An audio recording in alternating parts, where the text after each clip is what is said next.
Tänään puhutaan siitä, miten hallita omaa mentaalista peliäsi frisbeegolfissa. Edellisessä sarjan videossa käsittelin sitä, miten hallita muiden ihmisten tunnetiloja kentällä, mutta tällä kertaa keskitytään siihen omaan mentaaliseen peliin.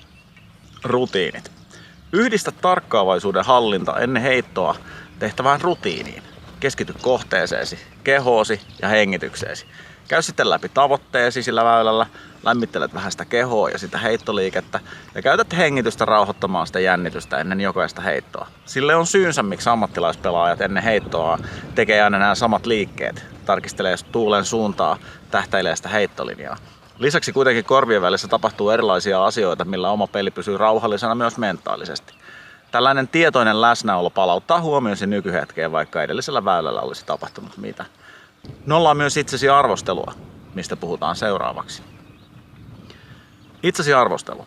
Hallitse tunteita ja haasta negatiiviset ajatukset. Jos ajattelet epäonnistun aina pitkissä avauksissa, kyseenalaista ajatus ja korvaa se ajatuksella pystyn onnistumaan tässä suorituksessa harjoittelun ja keskittymisen avulla. Tärkeää on tunnistaa näiden peliäsi syövyttäviä ajatusten ilmestyminen sinne korvien väliin, sillä ne välillä tulee sinne ihan kutsumatta. Ja kun osaat tunnistaa ne, osaat myös tiedostaa, kun ajatukset meinaa rahautua.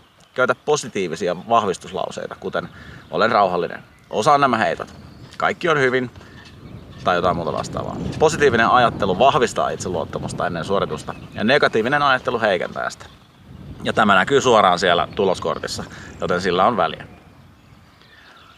Pulssin seuranta. Itse tykkään käyttää tämmöistä älykelloa pulssin tarkkailuun pitkin kierrosta. Seuraile ensin pulssia niin hyvillä kierroksilla, paljonko se on, kun oot rauhallinen ja kun peli kulkee, ja saat tästä vertailupohjaa. Sen jälkeen alat tarkkailemaan, miten pulssi muuttuu, kun alat menemään kierroksille, joko mentaalisesti tai fyysisesti.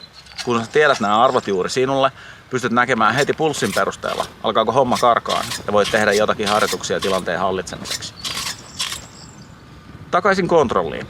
Jos ahdistus nousee, ajatukset harhailee pelistä tai olet muuten lähdössä pois hyvästä mielentilasta, on aika ottaa tilanne takaisin haltuun. Tämä liittyy vahvasti näiden tilojen tunnistamiseen. Mitä nopeammin tunnistat sen muutoksen, sen nopeammin saat sen haltuun ja pystyt jopa estämään sen vaikutuksen peliisi. Helpoin tapa on hengitystekniikka, minkä voit tehdä missä vain.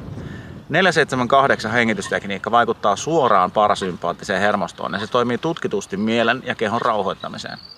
Tässä tekniikassa hengität sisään nenän kautta 4 sekunnin ajan, pidätät hengitystä 7 sekuntia ja sitten ulos hengität suun kautta 8 sekunnin ajan. Eli 4, 7, 8. Suunnilleen on ihan fine. Sen ei pidä olla sekunnilleen, mutta on tärkeää, että sä pidätät sitä hengitystä ja ulos hengität vähän pidempään kuin mitä tuntuu mukavalta. Sillä tämän tunteen muodostuminen on tärkeää sen toimivuuden kannalta. Ja tätä voit toistaa tuolla kentällä ennen suorituksia osana rutiinia tai siirtymillä.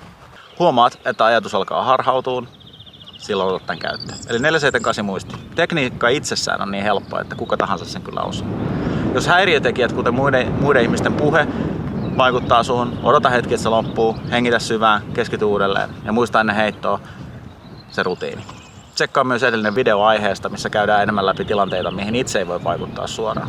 Siinä kaikki tällä kertaa ja muista, että mentaalisen pelisi hallinta on ratkaisevan tärkeää. Frisbeegolfissa on tosi iso osa sitä mentaalista peliä. Kiitos katsomisesta, tykkää, ota kommenttia alle, jos on ajatuksia tai omia tämmöisiä tilanteita. Ja tilaa kanavasta lisää videoita varten. Täällä kisa jatkuu, katsotaan.